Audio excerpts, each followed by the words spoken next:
يعقوب الموت إذ قال لبنيه ما تعبدون من بعده قالوا نعبد إلهك وإله آبائك إبراهيم وإسماعيل وإسحاق إلها واحدا ونحن له مسلمون صدق الله العظيم۔ ہمارے آقا صلی اللہ علیہ وسلم جب مسجد نبوی کی تعمیر فرمائے تو اس کے ساتھ آپ علیہ الصلوۃ والسلام نے ایک مدرسے کا قیام بھی فرمایا جس کا نام صفہ تھا، اور جہاں پڑھنے والوں کا نام اصحاب صفہ، اور وہاں پڑھانے والے معلم انسانیت جناب محمد رسول اللہ صلی اللہ علیہ وسلم، جہاں کے سب سے ممتاز محنتی وہیں دارالاقامہ میں رہ کر پڑھنے والے حضرت سیدنا ابو ہریرہ رضی اللہ تعالیٰ عنہ۔ آپ علیہ الصلوۃ والسلام نے یہ صفہ قائم کیا، اور جو بھی دین سیکھنا ایمان لاتے اور اسلام میں داخل ہوتے تو ان کی تعلیم و تربیت کے لیے حضور علیہ الصلوۃ والسلام صفہ پر رکھا کرتے۔ کبھی تو تعداد ان کی 60-70 رہتی اور بڑھتے بڑھتے کبھی 300 بھی ہو جایا کرتی۔ کچھ تو وہ تھے جو چند دن رہ کر چلے آتے، کچھ تھے وہ جو حضرت صلی اللہ علیہ وسلم کی پوری زندگی وہیں رہے۔ حضرت سیدنا ابو ہریرہ رضی اللہ تعالیٰ عنہ فرماتے ہیں کہ مہاجر ساتھی جو ہجرت کر کے آئے تھے وہ تجارت پیشہ تھے، تو تجارت کی غرض سے کبھی رہتے کبھی چلے جاتے۔ انصار وہ کھیتی باڑی کیا کرنے والے تھے، تو کھیتی باڑی کی مشغولیت کبھی ان کو حضور علیہ الصلوۃ والسلام کے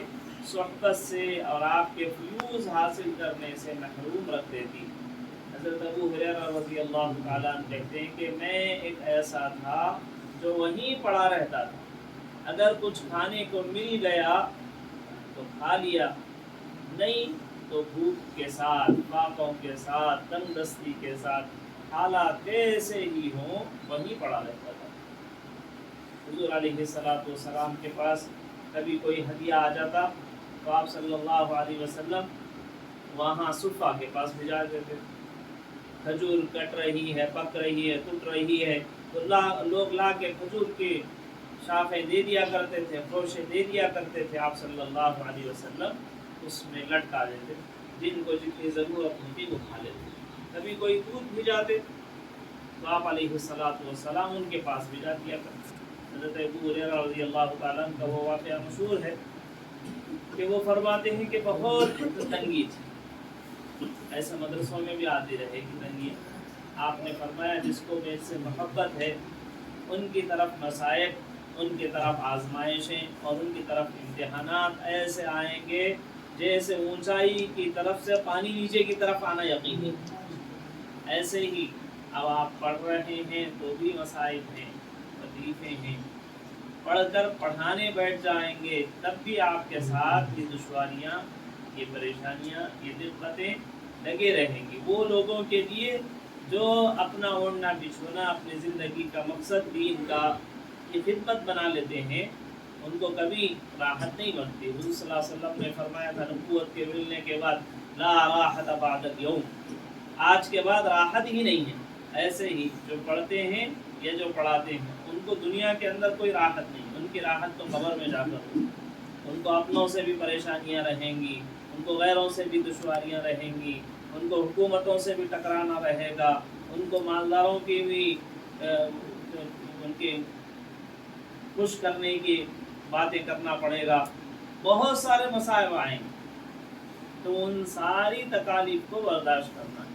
اور مدرسے میں رہنے والے کو وہ صرف وقت سکھا دیتا ہے۔ تو حضرت ابو ہریرہ رضی اللہ تعالیٰ عنہ فرماتے ہیں کہ ایک مرتبہ میں بہت بھوکا تھا، کھانا بنا ہی نہیں اور کوئی چیز ملی ہی نہیں، فاقے ہو گئے۔ کئی دن کے فاقے کے بعد تھوڑا سا دودھ آیا تو آپ صلی اللہ علیہ وسلم نے بلایا تو وہ خوش ہو گئے کہ مجھے دیں گے شاید۔ آپ نے فرمایا ابو ہریرہ یہ لے جاؤ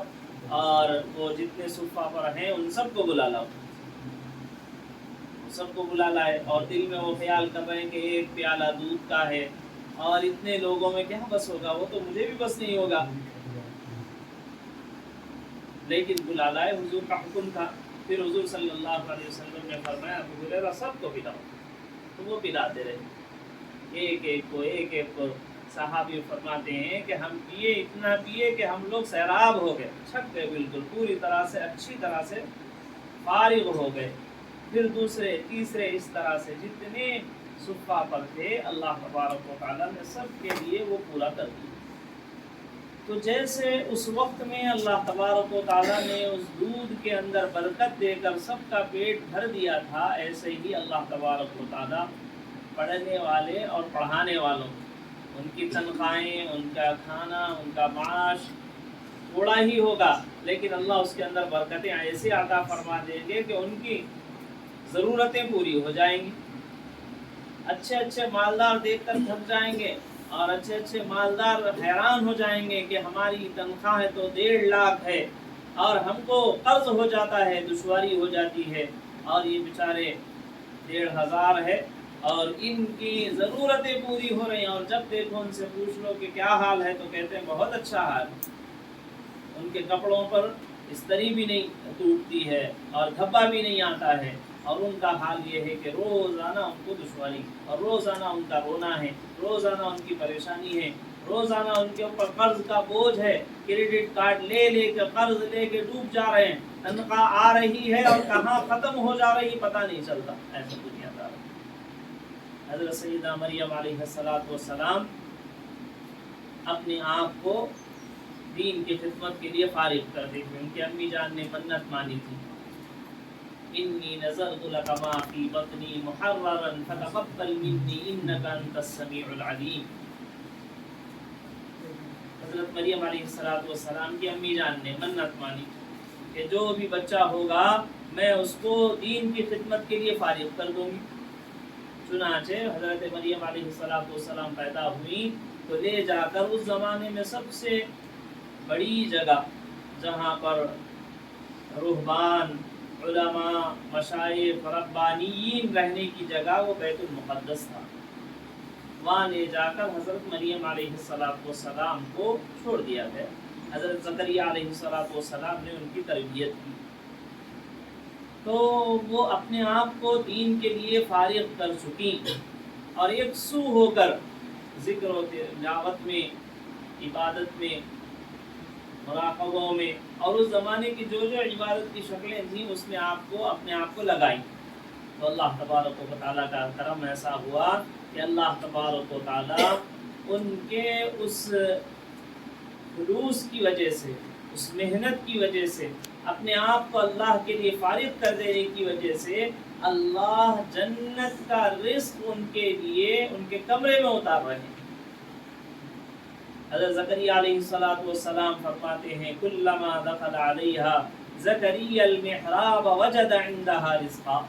جب بھی وہ کمرے میں آتے، کمرہ تو باہر سے بند ہوتا، کھانا لینے کے لیے دینے کے لیے آتے، تو جب بھی کمرے میں داخل ہوتے تو پہلے سے کھانا وہاں رکھا ہوا ہوتا، اور جو کھانا یہ لا رہے ہیں اس سے عمدہ کھانا رہتا، جو پھل یہ لے کے آ رہے ہیں اس سے عمدہ پھل ہوتے، اور ایسے پھل جو اس علاقے میں اور اس زمانے میں اور اس موسم میں نہیں مل رہے ویسے پھل رکھے ہوئے ہوتے۔ تو انہوں نے کہا انا لکی ھذا، بیٹی یہ تمہارے پاس کہاں سے آ جاتے ہیں، یہ تو ہمارے علاقے میں ملتا ہی نہیں ہے، پھل یہاں ہوتا ہی نہیں، یہ کہاں سے تمہارے پاس آیا؟ قالت هو من عند اللہ، انہوں نے کہا یہ سب اللہ کی طرف سے ہے، ان اللہ یرزق من یشاء بغیر حساب، اللہ تعالیٰ جس کو چاہتے ہیں بغیر حساب کتاب کے بے شمار دولت عطا فرما دیتے ہیں۔ تو میرے بھائیوں، دین کی اس محنت کے اندر اور اس مدرسے کا جو قیام ہے، یہ در حقیقت حضرت رسول اللہ صلی اللہ علیہ وسلم کی وہ سنت جو آپ نے مسجد نبوی میں شروع فرمائی تھی، گویا کہ اس سنت کی اتباع ہے۔ آپ نے جہاں کہیں نئی بستی قائم ہوتی مسلمانوں کی تو وہاں مسجد اور مسجد سے لگے ہوئے مدرسہ اور پھر مدرسے کے لیے معلم کا انتظام